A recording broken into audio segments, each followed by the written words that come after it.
Hi, I'm Norm Abram. Welcome to the New Yankee Workshop. Today's project has been on the wish list for quite some time. It's called a tilt-top table. Hundreds of them were built locally and up and down the eastern seacoast by local craftsmen 200 years ago. Surprisingly, many of them have survived.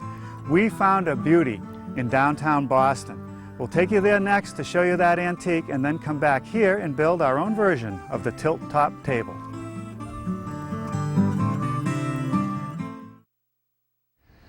We're lucky here in Boston. We have a number of well-preserved historic houses. None better than this one, the Otis House Museum, which is the crown jewel of the organization known as Historic New England. Now, the house is wonderful, and so is the furniture inside. We have a tilt-top table that we want to show you. Here in this bright, sunny yellow parlor, the furnishings may seem spare, but we're told that this is historically accurate. Imagine this room filled with people, a few chairs around the perimeter for seating, and an occasional table or two. This is the type of project that we've been looking for quite some time. It's a tilt-top table, dates to the late 18th century. It has a top that's about 3 feet square. It's made out of mahogany with a serpentine cut along the edge.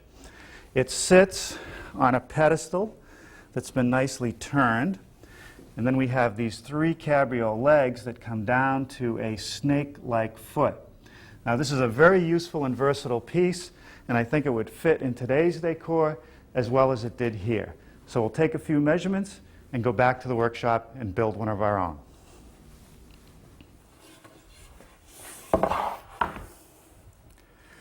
Well, here's our version of that tilt-top table that we saw at the Otis House. And had you lived in the 1770s and you were lucky enough to have access to the higher-end homes around Boston, you would see dozens of these tables, often displayed in this position with the top vertical. They were all different shapes. This one is square with serpentine edges. There were round ones with intricately carved rims, and they would often have inlaid wood. They were really meant to be appreciated in this position.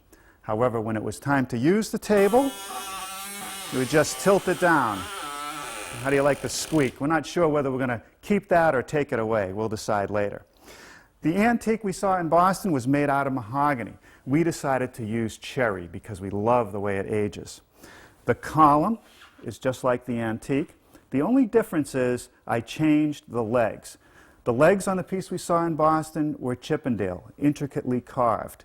I decided to simplify the leg and go with a Queen Anne style, which is very graceful. If you'd like to build your own tilt-top table, a measure drawing is available with the materials list, and you'll hear more about that before the program ends. Here are some boards that I want to glue up to make a blank for our top. And when I went to my supplier, I wanted 10 to 12-inch wide boards. And that's pushing it when you're buying second or third growth cherry. Now, back in the colonial days, they were working with virgin timber, and often you would see pieces like this with tops made out of one board. We don't have that luxury. We're going to have to glue it up. Now, these are as flat as I could find when I went through the piles, and the color match is pretty close. But there is a problem. We always find this sapwood in cherry, and you can't stain it. No matter what you do, it's never going to match. So I want to remove that first. I need a blank about 35 inches. I've got 39 to work with. I think we'll make it. Now, before we use any power tools, let's take a moment to talk about shop safety. Be sure to read, understand, and follow all the safety rules that come with your power tools. Knowing how to use your power tools properly will greatly reduce the risk of personal injury. And remember this, there is no more important safety rule than to wear these safety glasses. I'm not going to rip off any more than I need.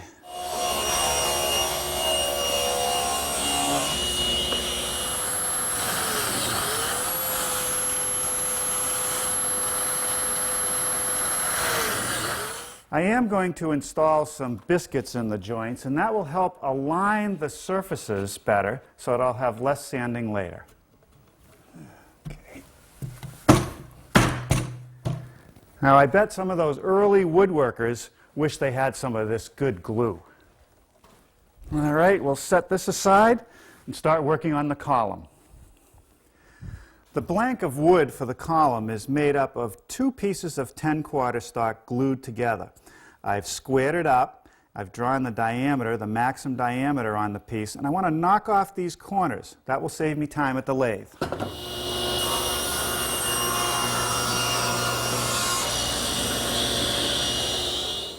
All right, the first objective is to make it round, and for that I'm going to use my gouge.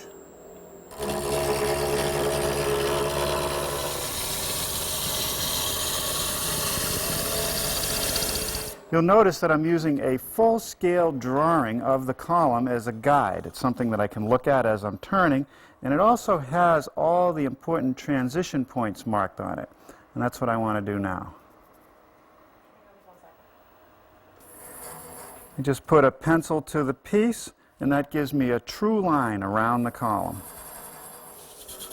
Now, using my parting tool and a caliper, I can get the correct diameter at these key intersections.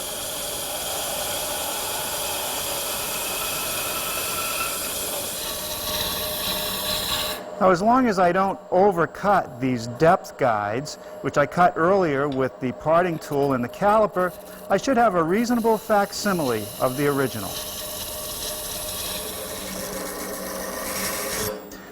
The one part of the turning that has to be very precise is this tenon at the top of the column, because it's going to be glued to a block. So I have a scrap piece of plywood through which I've drilled a 2-inch hole, and I just want to make sure that it's snug, not too loose or too tight. That's good. Now we're ready for some sanding.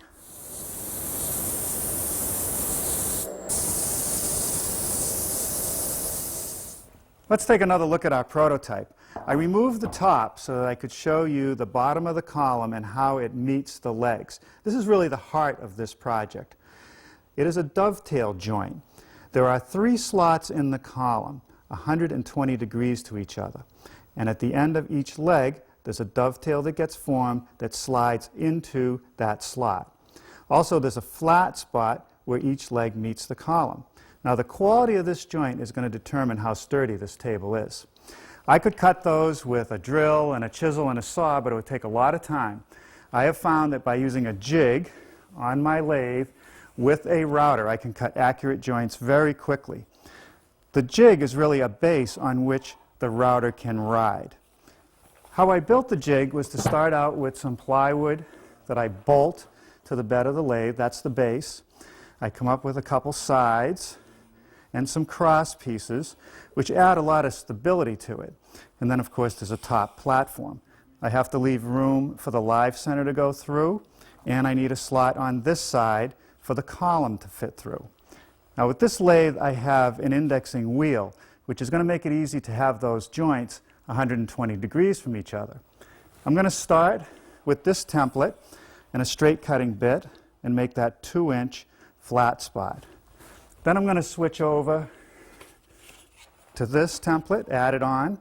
With the same straight bit, I'm going to plow out the majority of that dovetail joint. Then I'm going to remove both of these, add this one, which is a little wider, switch over to a dovetail bit, and complete making that slot.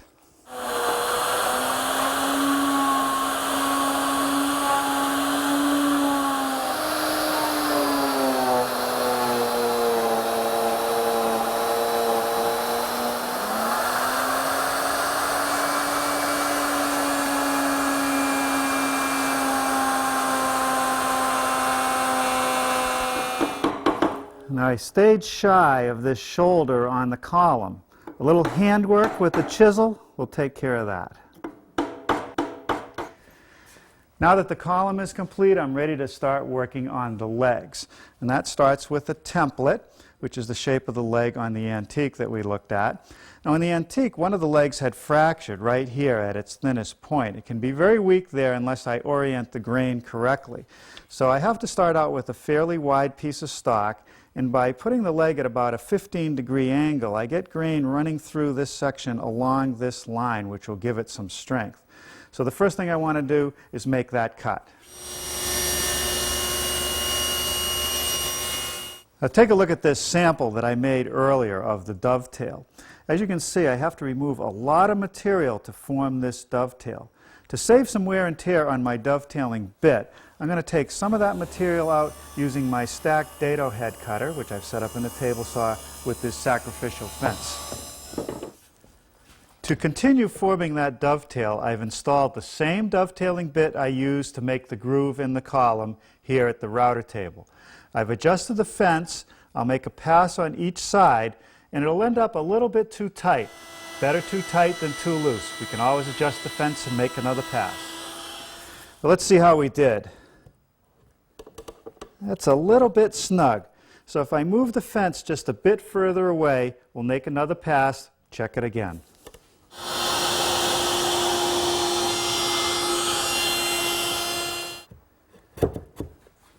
All right, I'd say that's going to be okay. I don't want it to be too loose. Well, now I'm ready to lay out the shape, and what I like to do is push that dovetail we made up against my rip fence of my table saw, then the template, make sure they're snug, and trace it.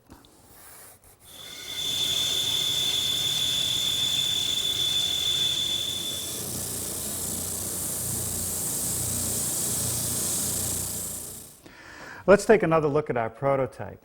If you look at the leg, you can see that it comes out at that 2-inch width, but then it tapers down and gets narrow right in this area. Then it flares back out and rounds over at the end of the foot.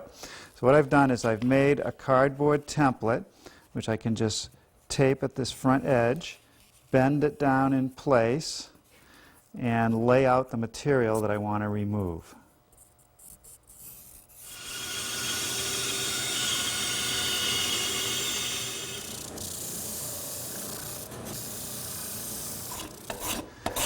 Now a little handwork to sweeten it a little more. I want it to have a nice, graceful curve.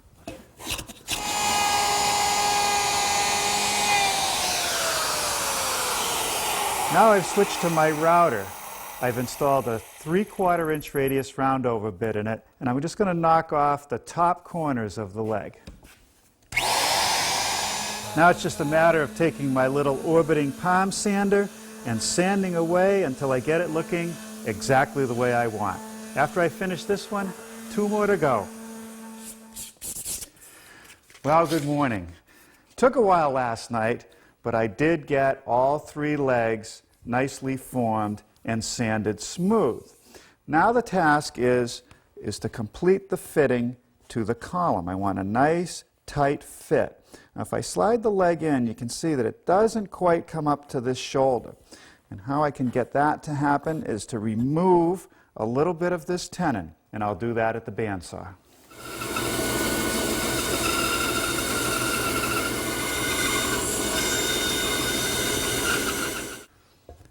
All right, let's see how we did. That's good, right up against the shoulder. All right. Now take a look at this right here where the top of the leg meets the column. I routed the corners earlier, but there's not a very good transition to the column. So what I'm going to do is scribe a line that's about 1/8 of an inch away from the column, and then by hand I'll remove this material and sweeten that transition.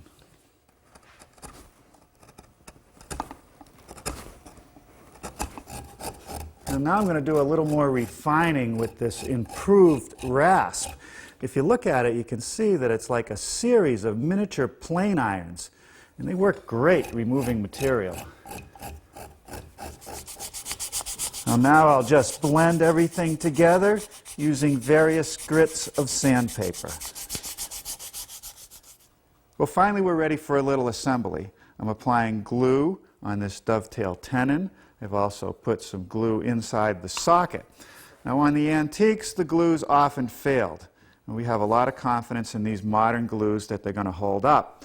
But we will take some other precautions a little bit later to make sure this joint does not come apart.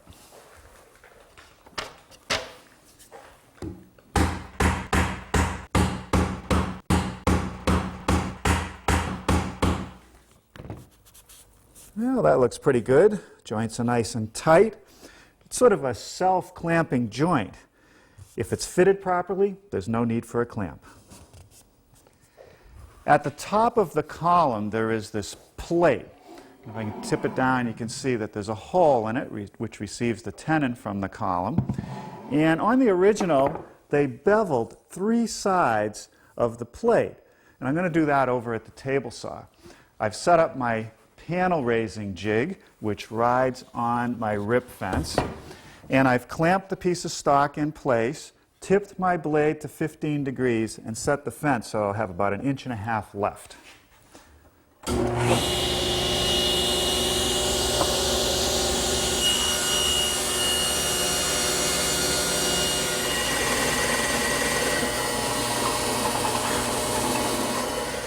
Now I'm ready to drill the holes for those pivot dowels. I'm using a 1/2-inch bit, and I've clamped a square to the back of the piece, and that will ensure that the hole will be square.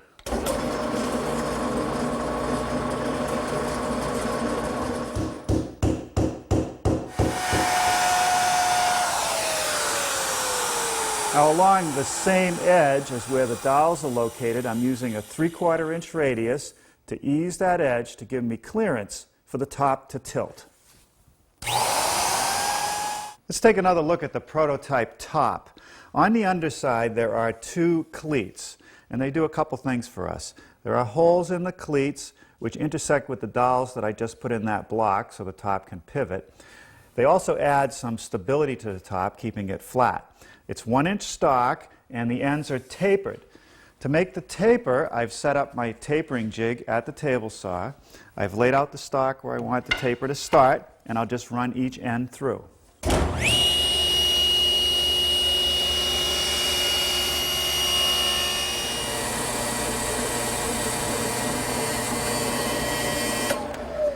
There's the hole in the cleat for the pivot dowel. It's not a through hole. It only goes 3/4 inch deep. It wouldn't do to have a square cut on the ends of these cleats, so I'm just going to knock the corners off.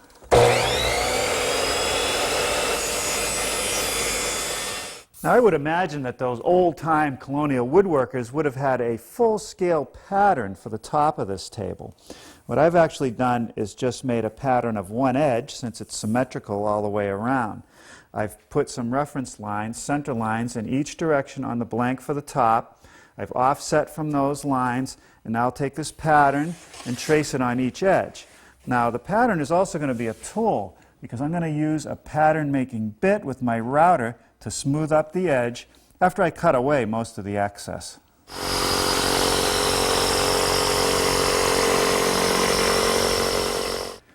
Now that I've got the rough cut done, let me show you the next step.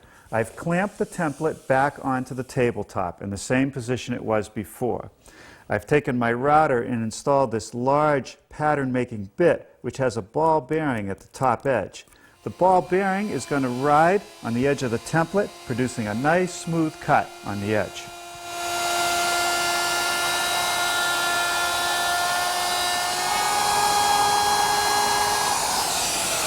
And now it's time to treat the edges of our top, both the top edge and bottom edge. I'm using a 3/8 inch radius bit, just a portion of it though.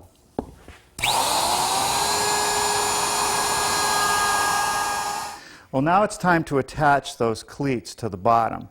And I want the top to pivot along the long axis, point to point. It can be either one, it doesn't matter. I put a center line first, then offset it to half the width of the block, fasten this side. Now I can slide this one in, bring the other one to the pivot, get it centered, and attach it with a few screws. Now I'm pre-drilling, making sure I don't come through the other side. And I'm not using any glue. I want the piece to be able to expand and contract a bit. And should one of these dowel pins break, I want to be able to take it apart and repair it. All right, now let's take our column and drop it into that plate. I'm going to do a test here. I want to tip this down and see if when it hits the table, it's centered on this tip. And that looks pretty good. So now that we've got that done, let's deal with the pads that go on the bottom of the feet. It's just a piece of 5/16 inch thick stock. Every one is slightly different because I hand formed these legs. I'll trace the outline, cut it, and apply it.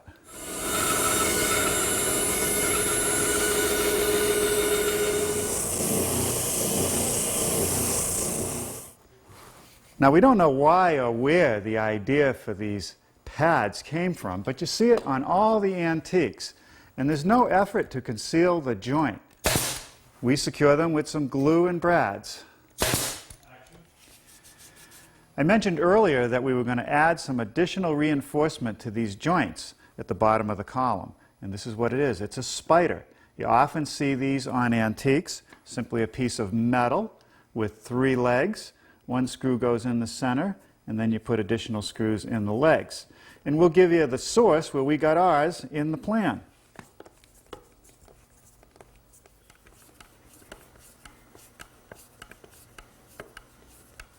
And this ancient hardware is still available. This little strike that goes in this plate, and that's going to come down here and mate up with this little catch, and that's going to prevent the table from tipping when you don't want it to. Now to secure the top to the base, I've put glue on the tenon and some in the hole that I made in the plate.